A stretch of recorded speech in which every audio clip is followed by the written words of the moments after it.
know why your mother lost custody of y'all? Tell me. Like, I really want to know the things.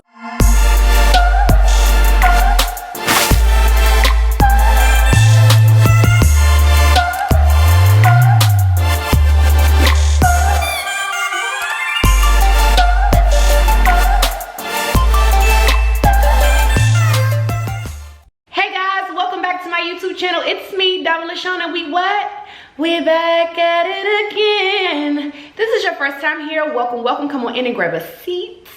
However, if you've been here before, then you already know what's what because you're already gang, okay? But I'm excited to be able to share my experiences with you guys and clue you guys in on a little bit of what dating looks like for me and some of my dating requirements and some of the things that I am abiding by right now while dating and just figuring out my, my dating goals. We're gonna talk a little bit about dating apps and dating online, as well as meeting people and what some of that stuff looks like for me. If you guys have not yet subscribed and hit the bell, please make sure you do so right now. The only way for me to really know what you guys like is by you guys engaging. So please don't forget to, tap in with the girl. Tap in with me. Well, let's chat about the little dating thing, child. Let's talk about it. I am dating. I wasn't dating for a while. Now I am. Something you should know about me is this. I think that when you are a part of something, you should do everything in your power to show up and be the best person you can possibly be for whoever you have committed your time, your heart, your space to, okay? I think that you should do everything in your power to do your part, because why else would you ever involve yourself in something that you're going to be lackluster in, or you're gonna, just be lazy in? And honestly, it's a disgrace to you and to whoever you're sharing your space with. However, if it does not work out for any reason, if you feel like you are being mistreated, you are being undervalued, this is a chronic problem, if you feel like you are being disrespected, if you feel like it's not even about what the other person is doing, maybe the other person is great, maybe you need to go on a journey to find yourself, whatever the case might be, please do that in the most diplomatic way possible. Cut ties, part ways, and do what you gotta do. While I do think that you should involve yourself wholeheartedly in those things, I do not think that you should continue to do it if it's self-depreciation. If it is depreciating your value in any way, if you are losing yourself, if you are losing your self-esteem, if you are in a bad way due to pouring into someone and not receiving that back and it not being reciprocal, or it just being an unhealthy situation, period. Maybe you guys love each other a lot and maybe it's just not working out. Please find the strength and please love yourself enough to part ways. It will not be the end of the world, but it may be the beginning of a new world for you. A whole new world. Kind of lost it there. Anyway, I'm back out here, right? I'm dating, I am meeting people, I am exchanging phone numbers. I've been single for about 9 months now, and I really didn't start dating or spending intimate time with men until just recently. And when I say intimate, I mean like one-on-one time, until just recently. Because I feel like I went kind of through like a little isolation period where I was just kind of focused on me and trying to find myself, and then life was really like, I was going through like a little isolation period, and I just really wanted to get my mind right and get myself right, and I just wasn't really ready to date. And it was even to a point where I just wanted to be around people who were familiar to me. If you were new, you were not welcome. I really didn't want to deal with it. And then I kind of ventured out and just kind of seeing how I liked that. And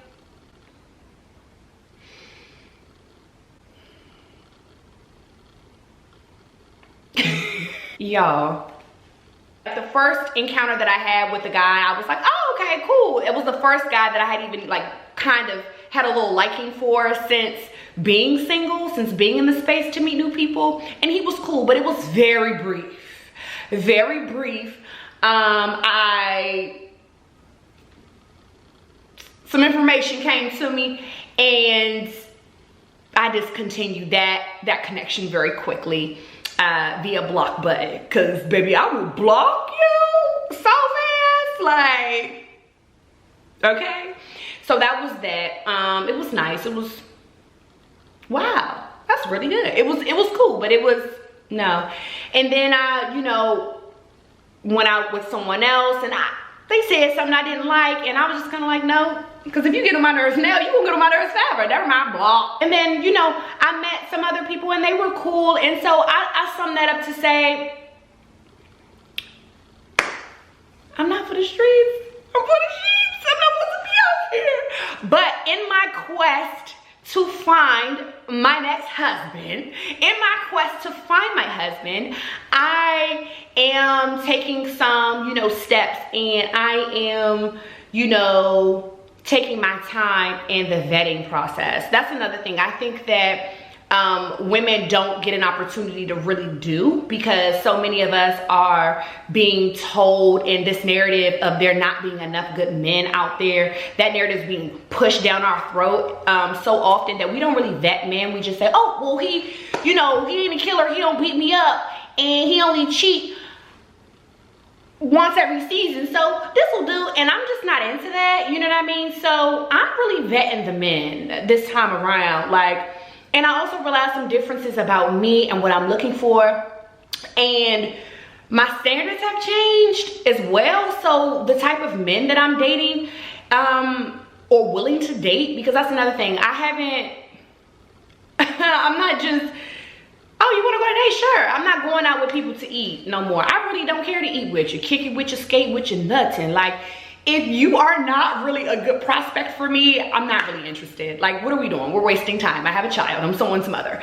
Let's not do that, okay? Do you want kids? Do you want to get married? Am I your type? What do you like when you're under stress? You know what I mean? What do you like when your mate is under stress? I want to get to the good part, okay? Don't small talk me. I want to know why your mother lost custody of y'all. Tell me. Like, I really want to know the things so that I can rule you in or rule you out. Because this is you got to qualify. And that's really that's my mantra for my dating experiences right now. You have to qualify. So I'm not really tripping on the quantity of men that come into my atmosphere, because of course you're going to come into my atmosphere. Side note. For all the ladies out there, of course men are going to come into your atmosphere. Why wouldn't they? You're gorgeous. You're a woman. You have that good energy. You smell good. You look good. You're intelligent. Why wouldn't they want to spend time with you? We're not worried about that. We're worried about what do you want in a person. And I'm not waiting on anybody to pick me. I'm more so concerned about who I'm picking. And that makes this easier for me to not get too attached to the wrong thing. You know what I mean? I'm really in a space where I'm making sure that I'm not picking the same man in a different body, in a different face, in different clothing. Because I've been there and I've done that. And I know that there are certain things that I no longer want. And I know that I'm looking for certain things. So I need to be very particular and very careful and go over it with a fine-tooth comb before I get to connected on a deeper level with people all willy-nilly. I'm not in that space. So I've been asking the good questions. I'm paying attention to what the people are saying to me. I'm paying attention to all the rest of that jazz. And here's another thing that I'm doing dating these days. I'm not drinking too much on dates, because if I'm drunk, I'm gonna miss some parts. If I'm wine giddy, I'm gonna miss some of this good information. I'm asking the good questions, but if tomorrow when I wake up I don't remember, then there's no point of me have even had asked that question, or us even have being sat down at dinner. You get what I'm saying? So that's another thing. I'm staying vigilant. Aside from just wanting to be safe, because people crazy, I'm staying vigilant so that I can make sure I keep down in my mind what people are telling me. Here's another thing. You know, there's a lot of people who have comments about women should date multiple men at one time. I'm kind of on the fence about that. I haven't found myself dating multiple men at one time. Now, my thoughts on that may or may not vary depending on the space in my life, but for me, I'd like to really get to the bottom of who I'm dealing with at that particular point, vetting them as well as I can within a period of time that is personal to me, and deciding if I want to explore more or not, and then move on to the next one if not, or get deeper with one person if so. Because if you need to date multiple people, then you don't know if one person is lacking something and you're just getting it from the other person. You know what I mean? So because I'm dating with intention, this isn't like, oh yeah, I'm gonna date Bobby because Bobby got A, B, C, and D, and then I'm gonna date Kenneth because Kenneth got, you know, this, that, and the third. If you need both of them, then you already know neither one of them are doing the job. X them out. Find the person that keeps you, you know, engaged for the most part, and then, you know, figure out whether or not you can deal with what's engaging you, if that will be enough long term. That is a strategy that I use personally, because I really don't need a whole bunch of men calling me. I don't. I barely have enough time for me as it is. I don't need a bunch of y'all calling me. I don't. I'm someone's mother. Did I tell you that already? This is just one of those things where I have to be serious about my time. I also have my son full time, so I don't have time to date all of you guys. What's the point of me, oh, I went out on a date with him 2 weeks ago when he, you know, when I was available, and now I'm going out with prospect B 2 weeks later. When am I gonna get back to prospect A? I don't have time to date that way, and so that doesn't work for me. I think for the single girls, do what you want to do what makes sense for you, but for me, I don't really have that kind of time. Plus, it's just too much going on in my head. I already have enough tabs open. So lately, I've just been trying to look at people like, do I even like you enough to sit with you and eat across from you and listen to what you're talking about? If not, okay. And there's that. A message on dating. Let's talk about dating apps. Let's talk about virtual dating. So, you know, a lot of people are on the dating apps, the Tinders, the Bumbles, the Hinge. They on there, and guess what? I am too. The funny thing about it is that before I was like, oh, dating apps, y'all be on dating apps for real? They really work? But I mean, when I sat down and I thought about it, I was like, Diamond, like, you really don't have that much time to just be outside meeting random fellows. Hello, fellow. Like, you don't have time for that. And to be realistic, what is so wrong with meeting people on the social media apps specifically for dating when there are men reaching out to you on Instagram, when that's a virtual app as well? A lot of these people don't know you in real life either. So what's the difference? You know what I mean? And I kind of just got out of my head about it, and I got on a couple apps. I'm not gonna tell y'all which ones I'm on.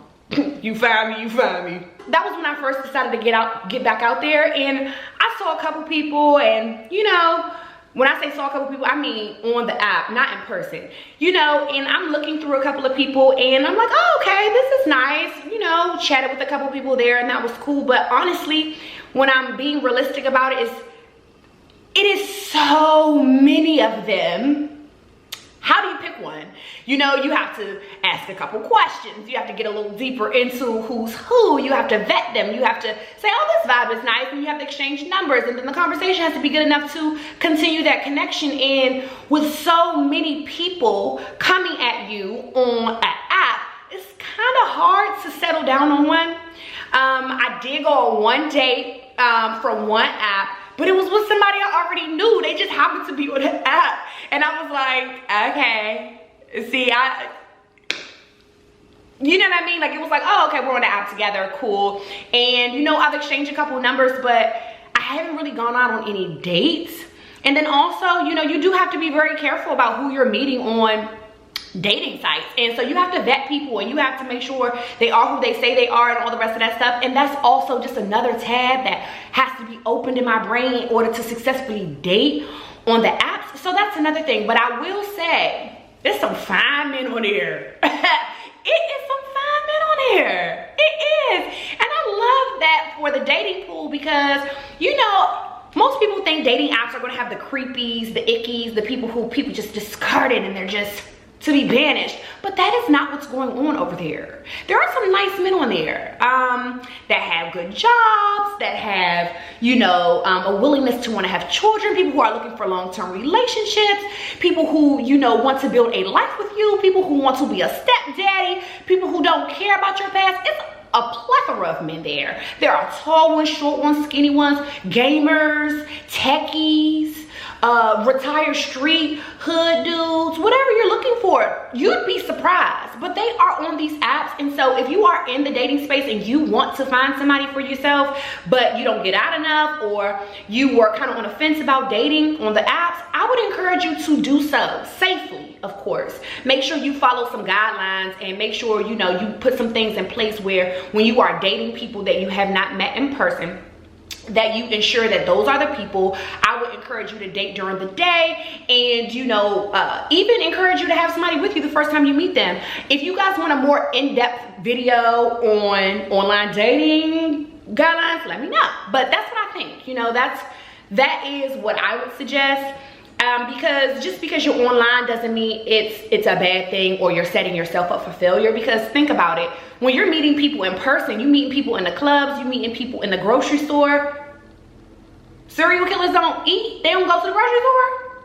You know what I mean? When you're meeting people in these different places, they can't be crazy just because you met them in person. So you have to be careful with passing judgment on certain things as well. I don't think that there are any stigmas around dating on social media for me. So if that's something that you guys are interested in, I would implore you to do so. I know me, I still have them downloaded. Until I find a husband, they will be downloaded. I don't have an issue with that. And if I happen to find somebody on there that I like, that I enjoy, that is in my height range, that fit my needs, then then I'm gonna date them. And I'm gonna come back and say, we met on Hinge, or we met on Tinder, or we met on Bumble, or whatever site it's gonna be. And in my intentions to find my person and to, you know, be in a relationship, that I am taking my time and doing the work on myself first, because I think that that's most important. I don't really think it's a great idea to jump out of something without any period in between doing work on yourself. If that's just a year, if that's just 2 years, if that's longer than that, I don't think you should jump into something without doing any self-work or, you know, figuring out what it is that you want or going through that healing process. And that's another thing on healing, and this will probably be a follow-up video to that. I think that you can do a lot of healing alone, but I also think that there are some parts of healing that can only be done in relation with someone else. So like, prime example, if you are, you know, oh, I'm healed, and then you get in a relationship and all your trust issues jump out, then, you know, you could only have exposed that by being worried about something not going right or someone not being faithful. If you're alone and you don't have anybody to challenge that, you can't necessarily fix it, you know? So I'm taking the time to do the healing that I can do, you know, and working on myself and finding my own personal hobbies and figuring out my voice, my energy, my vibes, so that when I do rejoin with someone else, with somebody's son, then I will know what's me and what's them, how to merge, how to be self-aware, how to be self-soothing, but then also know when I need somebody else to jump in and, you know, support me and be able to do that for them as well. And so that's pretty much, you know, my whole thing on dating. That this gives me an opportunity to really have another chance to customize my love life. I know a lot of people look at breakups like, oh my God, this is so sad, this is the end of the world, blah, blah, blah. But really, with every ending, there's a beginning of sorts. And so, you know, we do have to deal with our hurt and pain that we've experienced in our journeys. However, you do get to take those things that you've learned and apply them to the new thing, the new way of life. And I'm excited for that. Can't wait to see you guys on the next one. Bye.